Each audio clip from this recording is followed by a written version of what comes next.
Bien, durante esta exposición estaremos hablando sobre los síndromes coronarios agudos con elevación en el segmento ST, haciendo especial atención a los infartos agudos en el miocardio, que sin duda son los que mayor mortalidad causan por esta vía.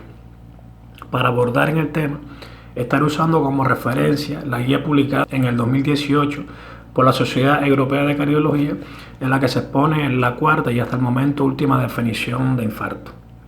Como concepto de infarto tenemos que se basa en la presencia de daño miocárdico agudo detectado por la elevación de los biomarcadores cardíacos en el contexto de evidencias de isquemia miocárdica aguda.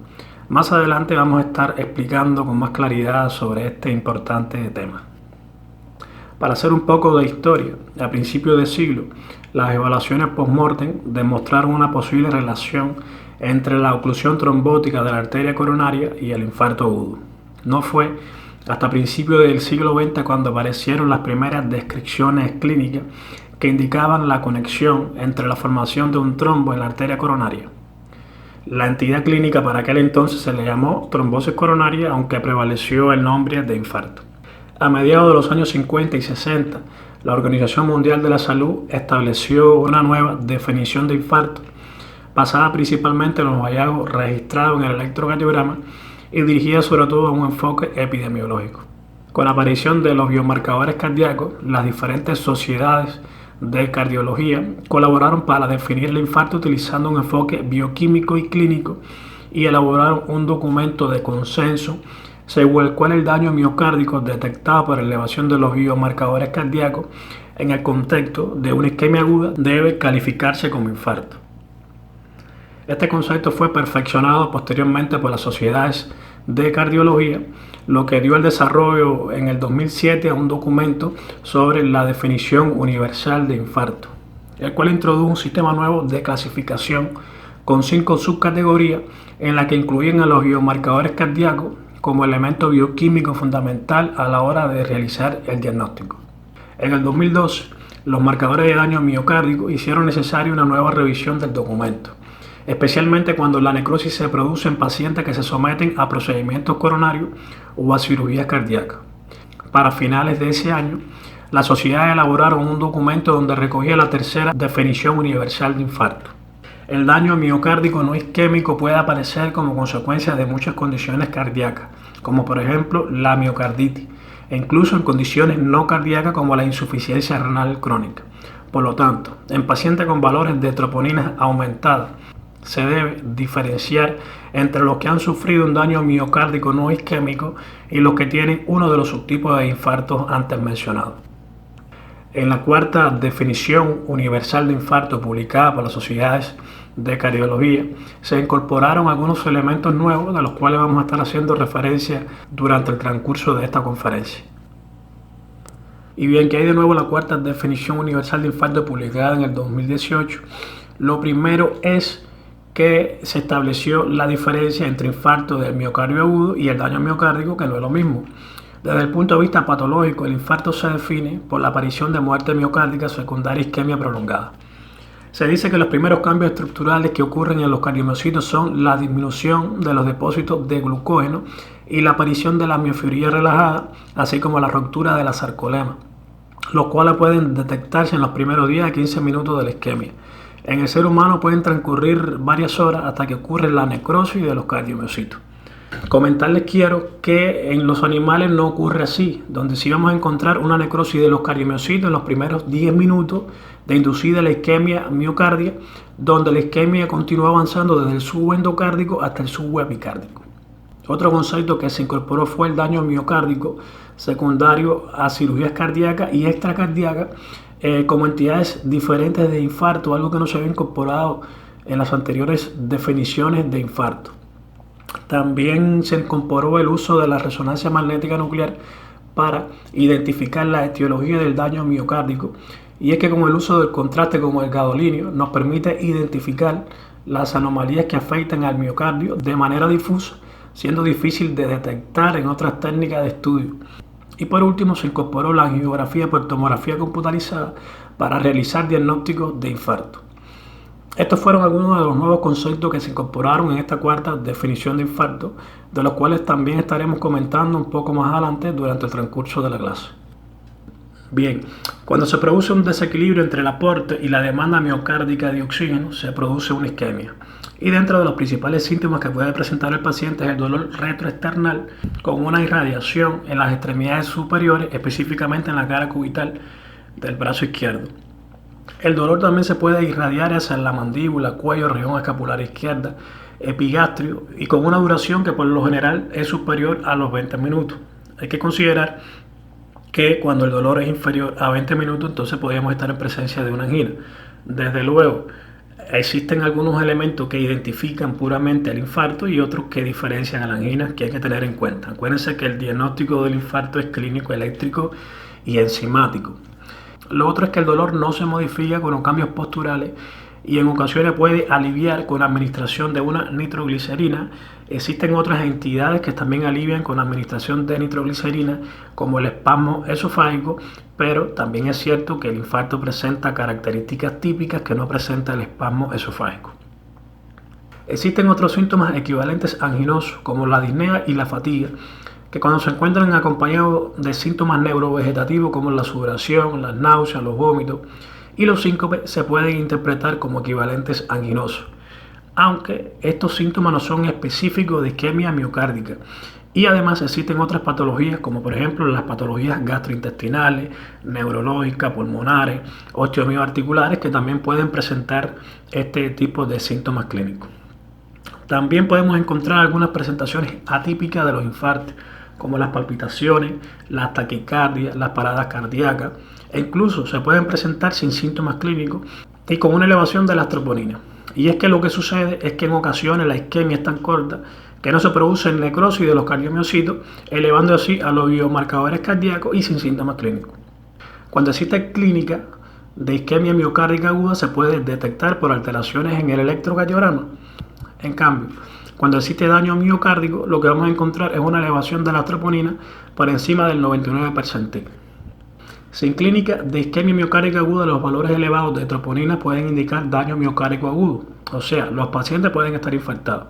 En cambio, los pacientes sin evidencia de daño miocárdico por tener troponinas normales, pero con representación de isquemia miocárdica aguda en el electrocardiograma, se descarta infarto, pero no se descarta la angina inestable aguda. Eso tienen que tenerlo presente porque es importante a la hora del enfoque clínico de los infartos. Hablaremos ahora sobre la clasificación de los infartos y es que según su etiopatogenia se clasifican en 4 subgrupos. El infarto tipo 1 es el que se produce el infarto espontáneo, caracterizado por una ruptura o fisura o por una erosión de la placa aterosclerótica con la formación de un trombo en la luz intraluminar en una o más arterias coronarias, causando así una disminución del flujo sanguíneo miocárdico y de persistir el cuadro la necrosis de los cardiomiocitos. Los infartos tipo 2 se producen cuando se establece un desequilibrio isquémico, generando así la lesión y posteriormente la necrosis.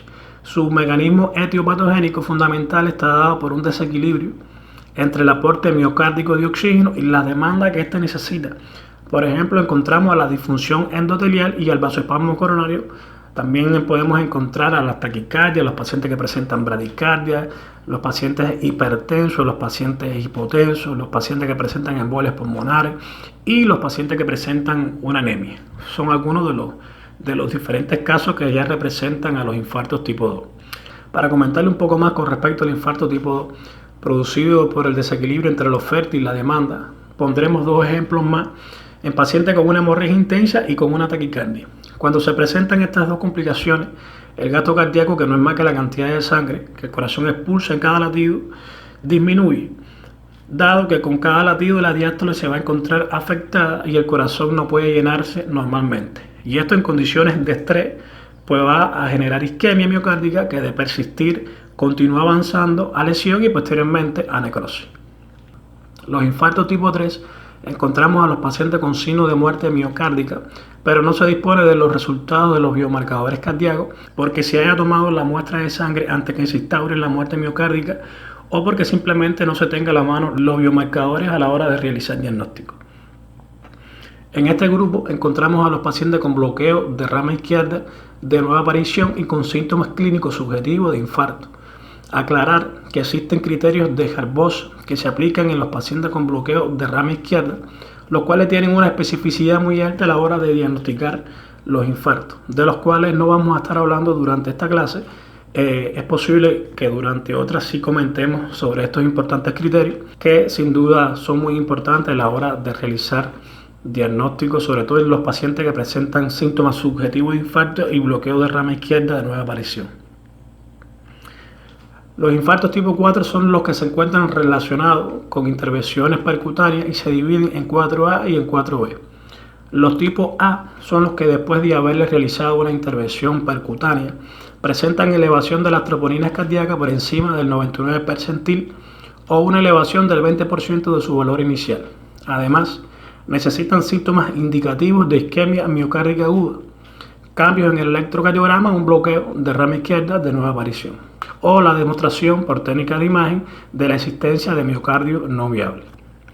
Los infartos 4B son los infartos que ocurren por trombosis de una endoprótesis. Estas pueden ser detectadas por una angiografía coronaria o una vez que el paciente fallece durante el examen de la anatomía patológica.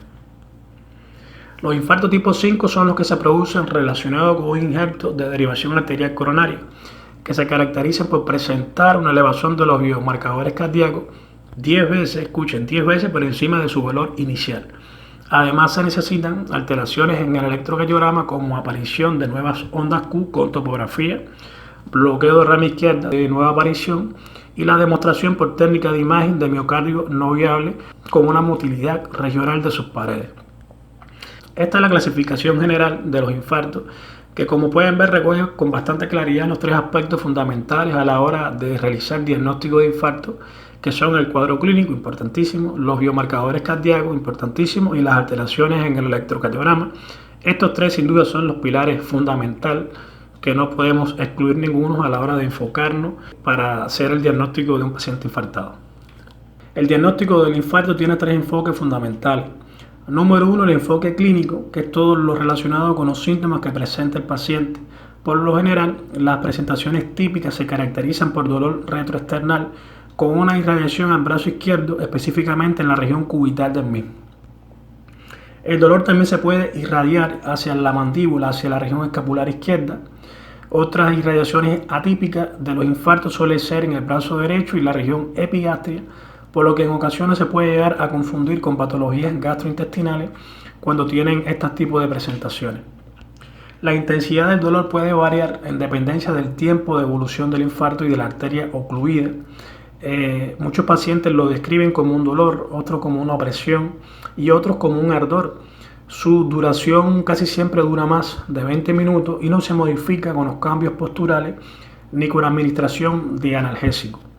Otras presentaciones pueden ser en forma de insuficiencia cardíaca, de shock cardiogénico, edema agudo del pulmón, arritmias ventriculares malignas, muerte súbita, incluso asintomático, como es el caso de la isquemia silente presentada principalmente en los pacientes diabéticos. El diagnóstico bioquímico está dirigido hacia los biomarcadores cardíacos, específicamente las troponinas, y es que las troponinas son proteínas que están altamente relacionadas con el aparato contráctil del corazón.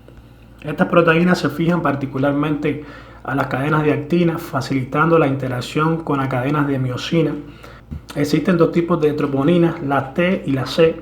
La troponina T es la que interactúa con la tropomiosina para facilitar la interacción de la actina con la miosina, y la troponina C está estrechamente relacionada con el calcio, ligada sobre todo a la contracción muscular. La cinética de la troponina está ligada por dos factores: cómo se produce y qué tanto se elimina. Por tanto, en los infartos agudos vamos a ver cómo en las primeras horas los niveles de troponina sobrepasan los niveles basales, como se puede ver en esta figura. Durante este periodo va a tener una fase de ascenso rápido y luego llega a la curva de meseta, donde posteriormente debe ir descendiendo con el transcurso del tiempo. Este descenso de las troponinas es lo que conocemos como cambio delta o como curva delta, y es un elemento fundamental para diferenciarlo de las elevaciones agudas a las crónicas. Desde luego, si no se produce el cambio delta, estaremos en presencia de una elevación crónica, y si se produce, pues estaríamos en representación de un evento isquémico agudo. Bien, el otro enfoque fundamental a la hora de realizar el diagnóstico de infarto es el electrocardiograma y vamos a ver qué es lo que ocurre cuando el miocardio se somete a una isquemia. Lo primero es la corriente de lesión, que son una serie de eventos electrocardiográficos que se producen en el miocardio una vez se es sometido a una isquemia aguda. Y lo primero que ocurre es la isquemia, representada en el electrocardiograma por alteraciones en la onda T. Y es que la onda T es de las primeras en alterarse cuando existen alteraciones en la repolarización ventricular. Por eso es que en ocasiones suele ser tan inespecífica esta onda.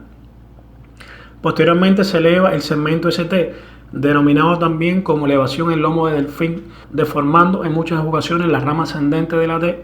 Luego, si la lesión persiste, los cardiomiocitos mueren, representados en el electrocardiograma por una onda Q ancha, empastada, que mide más de 40 milisegundos y sobre todo tiene topografía inferior, anterior, lateral, en dependencia de la cara afectada del infarto. La corriente de lesión también nos sirve para evaluar el tiempo transcurrido del infarto. Por ejemplo, cuando nos encontramos en presencia de una lesión subendocárdica, la repolarización comienza en el epicardio, encontrando una onda T positiva hiperaguda. Y cuando la isquemia es subepicárdica, la repolarización comienza en el endocardio y lo que vamos a encontrar es una onda T invertida. Cuando nos encontramos ante una isquemia, ya sea subepicárdica o subendocárdica, estaremos en los primeros minutos del evento coronario agudo. Es por eso que le estaba comentando que es muy importante saber cada una de las fases que contienen o que componen la corriente de lesión. Cuando nos encontramos ante una lesión subendocárdica, el electrodo, al estar colocado sobre un área normal, o sea, miocardio no isquemio, se detectan cargas negativas, por lo que va a registrarse una depresión del segmento ST.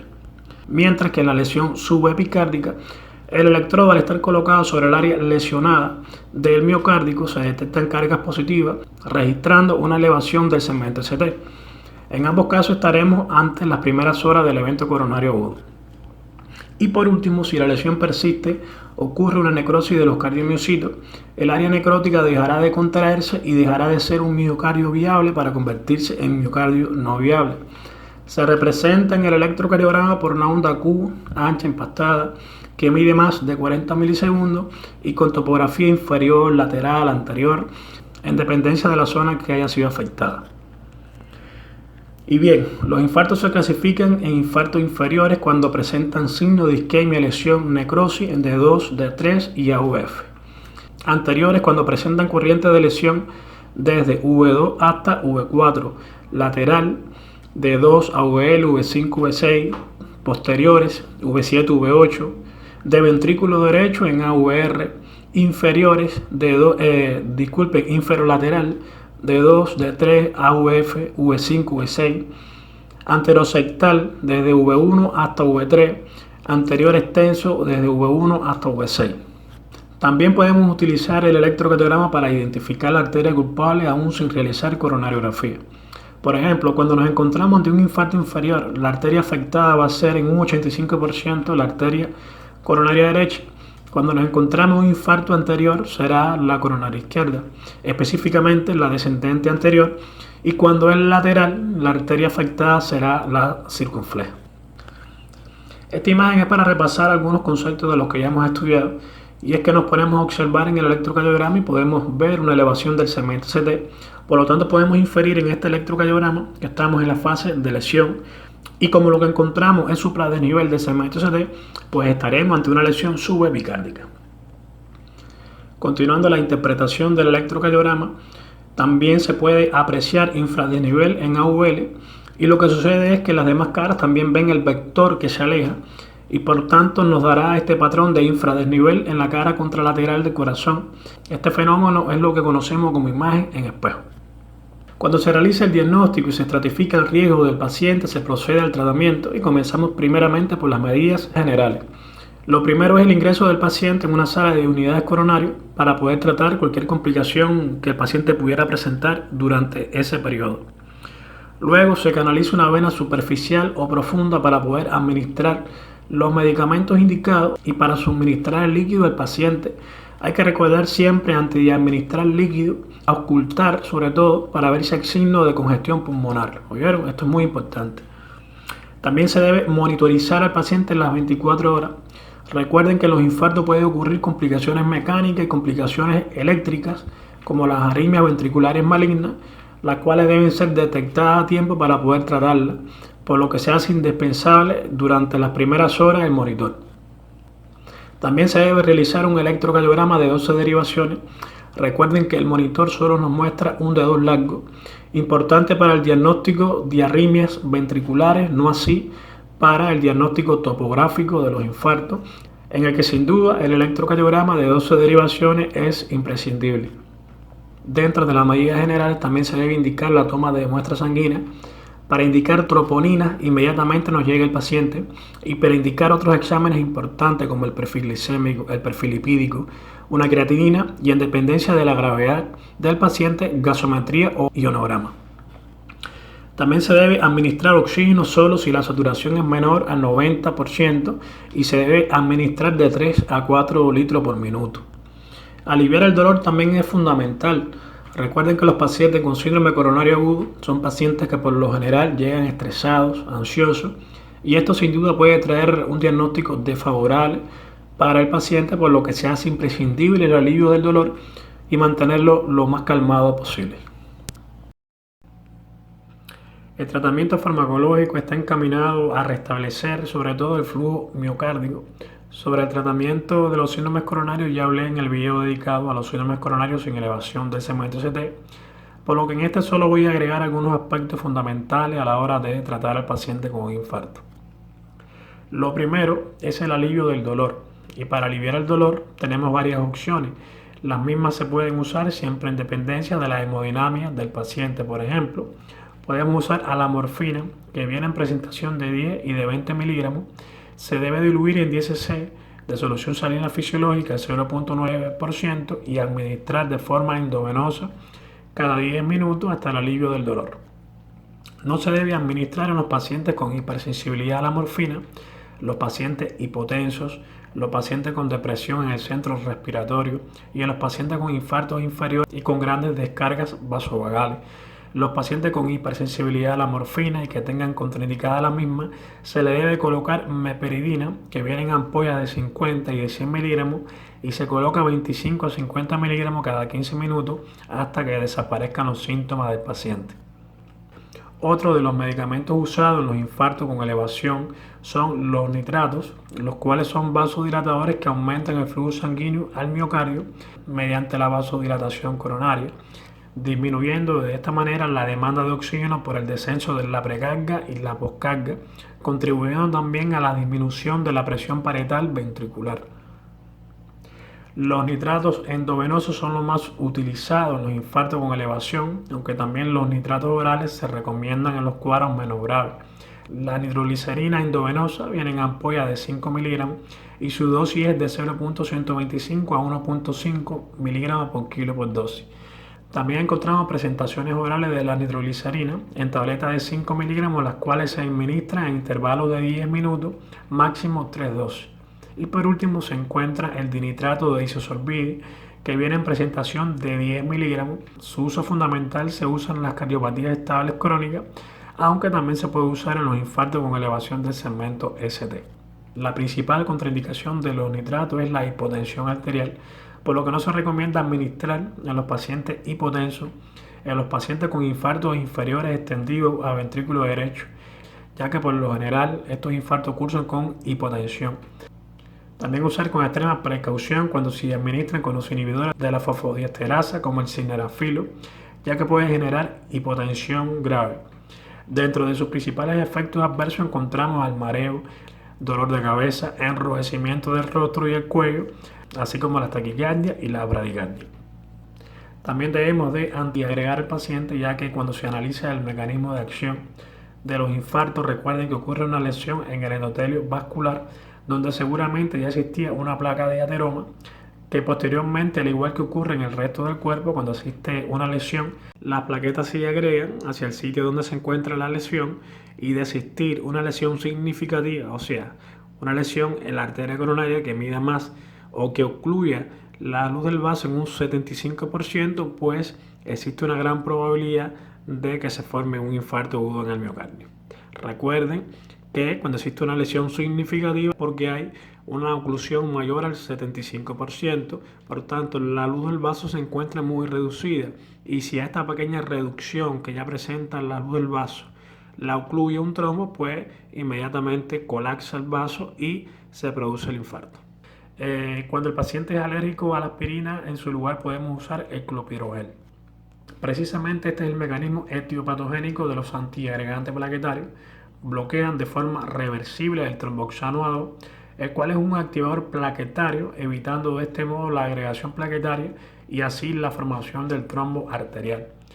Se recomienda usar la aspirina a alta dosis para tratar de mantener al paciente antiagregado. De lo contrario, tendría que pasar muchos días para lograr este objetivo. Recuerden que podemos usar el clopidogrel cuando el paciente es alérgico a la aspirina, y en los síndromes coronarios agudos con elevación podemos usar los dos, que es lo que se conoce como doble antiagregación plaquetaria. Los betabloqueantes son uno de los pilares fundamentales a la hora de tratar un síndrome coronario agudo con elevación del segmento ST. Se dividen en betabloqueantes selectivos y no selectivos, y es que son muchas las ventajas que nos aportan los pacientes. Lo primero es que disminuye mortalidad, también disminuye el tamaño del infarto, ayuda al alivio del dolor isquémico y disminuye el riesgo por taquicardias ventriculares malignas. No se recomienda usar betabloqueantes en la insuficiencia cardíaca aguda, en los pacientes con shock cardiogénico, en las alteraciones de la conducción auriculoventricular, en los signos de bajo gasto cardíaco y en las enfermedades reactivas de la vía respiratoria. Los IECA también tienen una recomendación positiva en los infartos si los pacientes no se encuentran hipotensos. Inhiben la enzima convertidora de angiotensina y, al igual que los beta bloqueantes, disminuyen mortalidad a largo plazo. También disminuyen la recurrencia por los síndromes coronarios agudos con elevación del segmento CT, contribuyendo al remodelado ventricular. Algunos de los IECA más utilizados son el captopril, que viene en presentación de 25 miligramos, el enalapril, que viene en presentación de 20 miligramos, el ramipril, que viene en presentación de 10 miligramos, el lisinopril, que viene en presentación de 20 miligramos. Recuerden que se usa siempre y cuando los pacientes no se encuentren hipotensos. Si lo usas con el paciente hipotenso, lo que hace es que agrava mucho más este cuadro y sin duda puede traerle complicaciones al paciente. Los anticoagulantes también tienen un uso importante en los infartos, y es que a veces solemos confundir la antiagregación plaquetaria con la anticoagulación. Los antiagregantes evitan desde luego que las plaquetas se agreguen y se forme el trombo arterial. Pero si ya el trombo está formado, como pasa en los infartos con elevación, los antiagregantes no van a realizar ningún tipo de función ahí, y entonces cuando usamos los anticoagulantes. Preferiblemente usamos anticoagulante endovenoso para garantizar una anticoagulación estable, y dentro de los más usados encontramos a la heparina no fraccionada y a la heparina de bajo peso molecular. Algunos de sus principales efectos adversos son la hemorragia y la trombocitopenia por la heparina. Para neutralizar el efecto de la heparina no fraccionada, utilizamos el sulfato de protamina. Bien, quiero hacer un alto para resaltar que el uso racional de los medicamentos por lo general suele tener muy buenos resultados al paciente, pero si hacemos un uso incorrecto de los mismos puede traer resultados fatales, incluso hasta la muerte del paciente. Y es que no lo digo yo, lo dicen los estudios publicados por los comités científicos. En el 2015 se realizó un estudio a doble ciega donde se concluyó que el 20% de las muertes en emergencia ocurren por iatrogenia de los médicos hacia los pacientes. Eso incluye tanto los malos procedimientos de los procedimientos invasivos como el diagnóstico tardío de las diferentes emergencias y el mal manejo de los diferentes medicamentos en las emergencias. Desde luego, ningún médico quiere hacer daño, pero es que en ocasiones nos arraigamos tanto a los protocolos que en ocasiones se nos olvida que la medicina se encuentra en constante cambio y el medicamento que a lo mejor podía usarse ayer, quizás mañana esté contraindicado en alguna patología. Para ser breve e ir resumiendo, el concepto que les quiero hacer llegar es que los medicamentos salvan vidas, pero también las pueden quitar cuando hacemos un uso indiscriminado de los mismos. Por ejemplo, sabemos que los IECA están recomendados en los infartos ya que disminuyen mortalidad a largo plazo y contribuyen al remodelado ventricular. Pero si el paciente está hipotenso no lo podemos usar porque estaríamos poniendo en una balanza el riesgo con el beneficio. Y en las emergencias, por lo menos en las cardiovasculares, escuchen bien, en las cardiovasculares el riesgo siempre pesa. Otro ejemplo es el uso de los anticoagulantes en los pacientes con síndrome coronario sin elevación del segmento CT. Si hacemos un análisis de la etiopatogenia de los síndromes coronarios sin elevación del segmento CT, encontramos a los infartos sin elevación del segmento CT y a las anginas inestables agudas. En el caso de los infartos sin elevación del segmento CT está justificado el uso porque estamos hablando que posiblemente la placa inestable se fisuró y seguramente se estaría formando un trombo. Pero en la angina inestable los síntomas están producidos no por un trombo, sino por una placa inestable que seguramente ocluye más del 90% de la luz del vaso, causándole los síntomas al paciente. Por tanto, aquí no está contraindicado el uso de los anticoagulantes, porque de hecho se pueden usar, siempre y cuando no se ponga en la balanza riesgo-beneficio, porque pudiéramos provocarle otras complicaciones al paciente, que combinadas con las complicaciones cardiovasculares que ya tiene, podría ser mortal para el paciente. Lo que sí no le debe faltar a una angina inestable son los antiagregantes plaquetarios, porque si a esa placa que ya sabemos que está obstruyendo más de un 90% de la luz del vaso se le forma un trombo, ocluye totalmente la luz de la arteria y entonces estaríamos en presencia de un infarto. Por último y no menos importante, si usted no restablece el flujo sanguíneo al miocardio, el paciente muere, por lo que esta constituye la terapia farmacológica más importante en el paciente. La terapia de reperfusión coronaria se puede realizar mediante dos formas: mediante la trombolisis usando fármacos fibrinolíticos como la estreptoquinasa, uroquinasa, ateplasa, recteplasa, tenecteplasa, o mediante la colocación de un dispositivo metálico dentro del vaso afectado llamado stent. También tenemos que tener presente que el uso de una u otra terapia no siempre depende de nosotros, sino de una serie de factores clínicos, de factores eléctricos y del tiempo transcurrido después del infarto. La terapia de reperfusión mediante fibrinolisis, que no es más que la lisis del trombo, o sea, la ruptura del trombo, se puede realizar en todos los pacientes con síntomas menor a 12 horas de evolución y elevación persistente del segmento CT o un bloqueo de rama izquierda de nueva aparición. Mientras que la terapia por angioplastia coronaria no es más que la colocación del stent. Esta está indicada cuando hay una evidencia de isquemia en curso, incluso cuando los síntomas se hayan iniciado mayor a las 12 horas o cuando el dolor y los cambios en el electrocardiograma hayan sido intermitentes. Estas indicaciones tienen una recomendación 1 con un nivel de evidencia. En otras palabras, es lo que tenemos que hacer en los síndromes coronarios agudos con elevación del segmento CT. Y por último, para terminar, vamos a hablar sobre las contraindicaciones de la trombolisis y las vamos a dividir en contraindicaciones absolutas y contraindicaciones relativas. Dentro de las contraindicaciones relativas encontramos a los pacientes con antecedentes de hipertensión crónica mal controlada, antecedentes de accidente cerebrovascular isquémico menor de 3 meses, las patologías intracraneal no incluidas dentro de las contraindicaciones absolutas, los pacientes con reanimación cardiopulmonar traumática prolongada mayor a 10 minutos, cirugía menor de 3 semanas, hemorragia interna de 2 a 4 semanas, embarazo, úlcera péptica activa y tratamiento con anticoagulantes orales. Estas indicaciones, como se le dice, suelen ser relativas y en dependencia de la gravedad y la hemodinamia del paciente las podemos utilizar o no. Dentro de las contraindicaciones absolutas encontramos cualquier hemorragia intracraneal previa, lesiones vasculares estructurales conocidas como por ejemplo malformación arteriovenosa, neoplasia intracraneal maligna con metástasis, accidente cerebrovascular isquémico en los últimos 3 meses con excepción de los ATI con una duración de 4 a 5 horas.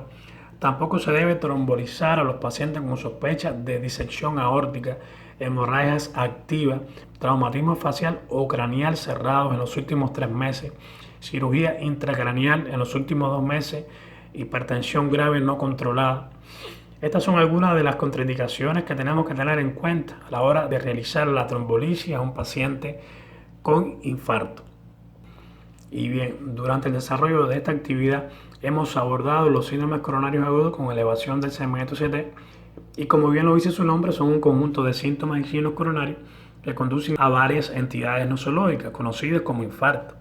Sin duda es mucho el contenido que engloban estos síndromes, pero por su alta complejidad, sobre todo a la hora de tratarlos, hemos tratado de organizar lo más o menos posible el contenido para que ustedes puedan profundizar en los restantes contenidos que faltan. Así que sin más, muchas gracias y que les pueda servir esta información para su desarrollo profesional.